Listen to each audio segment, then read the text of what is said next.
सालों पहले पीतल नगर में किशन नाम का एक किसान रहता था। वह गांव के एक जमींदार के खेत पर काम करके किसी तरह अपना घर चला रहा था।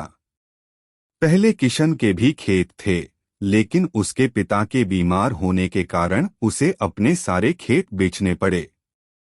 किशन का मजदूरी में मिलने वाले पैसों से पिता का इलाज कराना और घर का खर्च चलाना मुश्किल हो रहा था। वो हर दिन सोचता कि कैसे घर की स्थिति को बेहतर किया जाए। आज भी इसी सोच के साथ किशन सुबह सुबह जमींदार के खेत पर काम करने के लिए निकला। खुदाई करते समय उसकी कुदाल किसी धातु से टकराई और तेज आवाज हुई। किशन के मन में हुआ कि आखिर ऐसा क्या है यहाँ। उसने तुरंत उस हिस्से को खोदा तो वहां से एक बड़ा सा पतीला निकला।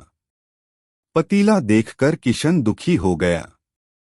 किशन के मन में हुआ कि ये जेवरात होते तो मेरे घर की हालत थोड़ी सुधर जाती। फिर किशन ने सोचा कि चलो अब खाना ही खा लेता हूँ। किशन ने खाना खाने के लिए अपने हाथ की कुदाल उस पतीले में फेंक दी और हाथ मुंह धोकर खाना खाने लगा। खाना खत्म करने के बाद किशन अपनी कुदाल उठाने के लिए उस पतीले के पास पहुंचा। वहां पहुंचते ही किशन हैरान हो गया।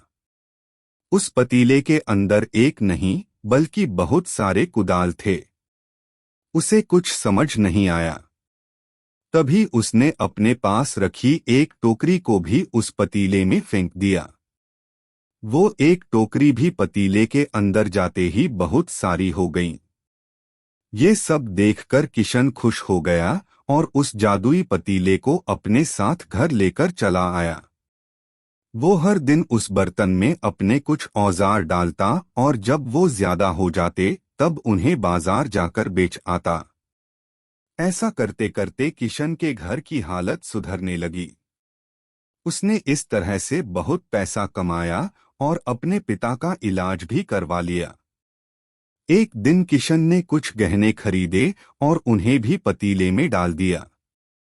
वो गहने भी बहुत सारे बन गए। इस तरह धीरे धीरे किशन अमीर होने लगा और उसने जमींदार के यहाँ मजदूरी करना भी छोड़ दिया। किशन को अमीर होते देख जमींदार मोहन को किशन पर शक हुआ।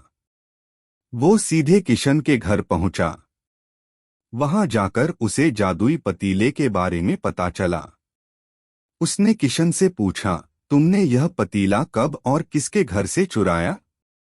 डरी हुई आवाज में किशन बोला, साहब, ये पतीला मुझे खेत में खुदाई के समय मिला था। मैंने किसी के घर चोरी नहीं की है। खेत में खुदाई की बात सुनते ही जमींदार ने कहा, यह पतीला जब मेरे खेत से मिला है तो इस पर मेरा हक है। किशन ने जादुई पतीला न लेकर जाने की बहुत मिन्नतें की, लेकिन जमींदार मोहन ने उसकी एक नहीं सुनी। वो जबरदस्ती अपने साथ वो जादुई पतीला लेकर चला गया। जमींदार ने भी किशन की ही तरह उसमें सामान डालकर उन्हें बढ़ाना शुरू किया। एक दिन जमींदार ने अपने घर में मौजूद सारे गहने एक एक करके उस पतीले में डाल दिए और रातों रात बहुत अमीर हो गया। एकदम से जमींदार के अमीर होने की खबर पीतल नगर के राजा तक पहुंच गई। पता लगाने पर राजा को भी जादुई पतीले की जानकारी मिली।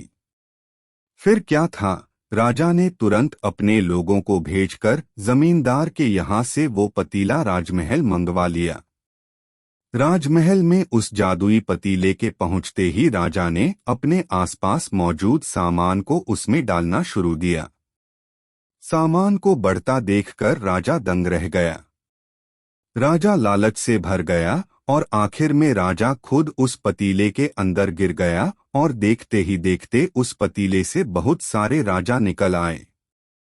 पतीले से निकला हर राजा बोलता, मैं पीतल नगर का असली राजा हूँ, तुम्हें तो इस जादुई पतीले ने बनाया है।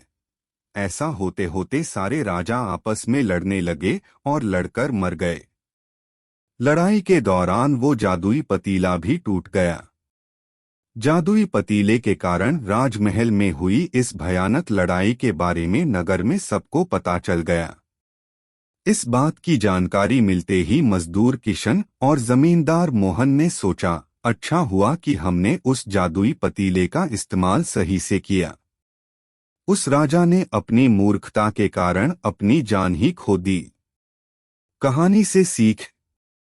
जादुई पतीले की कहानी से दो सीख मिलती हैं। पहली कि मूर्खता का अंत बुरा ही होता है।